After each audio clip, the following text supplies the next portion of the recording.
Hello बच्चों, good morning. MD साहब classes में आपका स्वागत है। मेरे चैनल को सब्सक्राइब करें, शेयर करें, वीडियो क्वालिटी बताना ना भूलें। और सबसे इम्पोर्टेंट बात यह है कि मेरे वीडियो को लास्ट तक देखना ना भूलें। आज हम हिस्ट्री का पहला पार्ट 1 लेकर आए हैं। हिस्ट्री के बारे में जानेंगे कि हिस्ट्री में हम लोग को क्या पढ़ना है और क्या छोड़ना है। सबसे बड़ी बात, हिस्ट्री एक महत्वपूर्ण विषय के रूप में जाना जाता है और हिस्ट्री का मतलब हो गया बीती हुई बात की जानकारी होना। तो आज चलते हैं हिस्ट्री के बारे में, क्या चीज इसमें हम लोग को पढ़ना है। सबसे बड़ी बात है कि इसमें लिखा हुआ प्राचीन इतिहास, मध्यकालीन इतिहास, आधुनिक इतिहास और विश्व इतिहास। प्राचीन इतिहास को इंग्लिश में एशियन हिस्ट्री के नाम से जाना जाता है। मध्यकालीन इतिहास को मेडिवल हिस्ट्री के नाम से जाना जाता है और आधुनिक इतिहास को मॉडर्न हिस्ट्री के नाम से जाना जाता है। अब विश्व में तो आप जाने हैं वर्ल्ड हिस्ट्री। तो कहने का मतलब यह है कि इतिहास में किस मतलब जो पहले भारतवंश के नाम से भारत को जाना जाता था, इसमें कौन आए, कौन पुराण में, कौन वेद में, कौन ग्रंथ में, मतलब सब चीज ऋग्वेद, यजुर्वेद, सामवेद, अथर्ववेद, जितना भी वेद है, जितना भी धार्मिक ग्रंथ है, सबको एलिमेंट धीरे धीरे से टॉपिक बाई टॉपिक हम लोग पढ़ेंगे और जानकारी कि इसमें भारत नाम किसने दिया, भारतवर्ष नाम किसने दिया, हिंदुस्तान नाम किसने दिया, इंडिया नाम किसने दिया, ये सब बारी बारी से हम लोग पढ़ेंगे। तो आज चलते हैं। यहाँ पर आपको चित्र दिखाया जा रहा है कि सिंधु नदी को दर्शाया जा रहा है। सिंधु नदी लिख दिए हैं, दर्शाए नहीं है। सिंधु नदी को इंडस किसने कहा।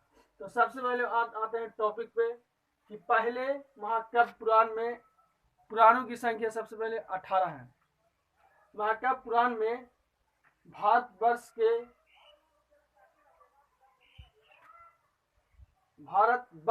देखिएगा, यहाँ लिखा हुआ भारतवर्ष के, इसी पुराण में भारतवर्ष के नाम से जाना जाता था। मैंने भारतवर्ष के नाम से जाना जाता था महाकाव्य पुराण में। और इसी पुराण में भारतीय निवासी को भारतीय या भारत की संतान कहा जाता है। बाद में यूनानियों ने इंडिया नाम दिया, जो ग्रीक भाषा से रिलेटेड है। एवं जब यूनानियों का भारत में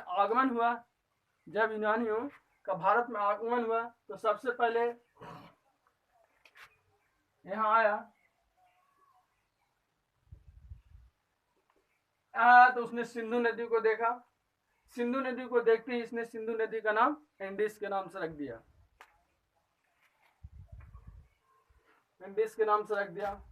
उसके बाद मध्यकालीन इतिहास में जब मुस्लिम का आगमन हुआ, मनाना हुआ, तब अरब मुस्लिम इतिहासकारों ने हिंदुस्तान नाम रख दिया। तो कहने का मतलब है कि मुस्लिम जब आए थे, अरब मुस्लिम आए थे मध्यकालीन इतिहास में, उस समय इनका नाम हिंदुस्तान पड़ा। तो इसी टॉपिक को धीरे धीरे हम लोग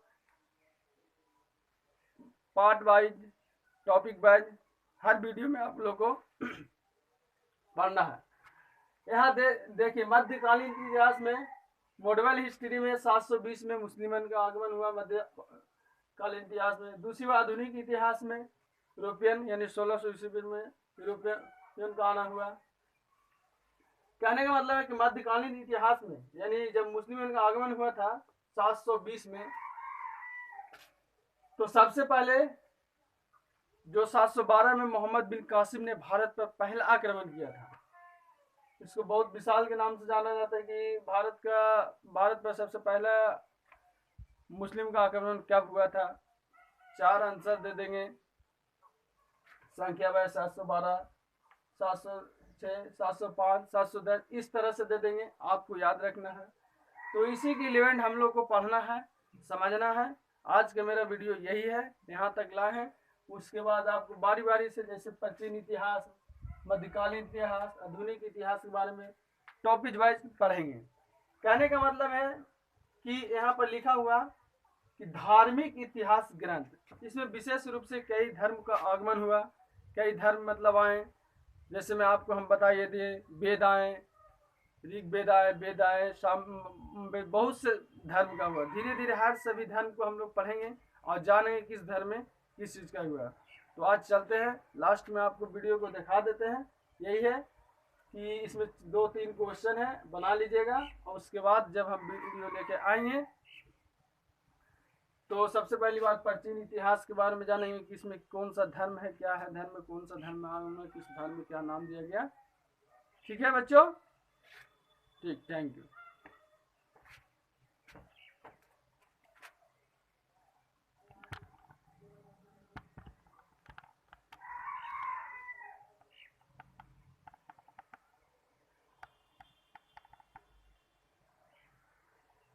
देखिए धार्मिक इतिहास ग्रंथ यह स्टार्ट होगा सबसे पहले आपके समझ अगला वीडियो में। तब के लिए जय हिंद।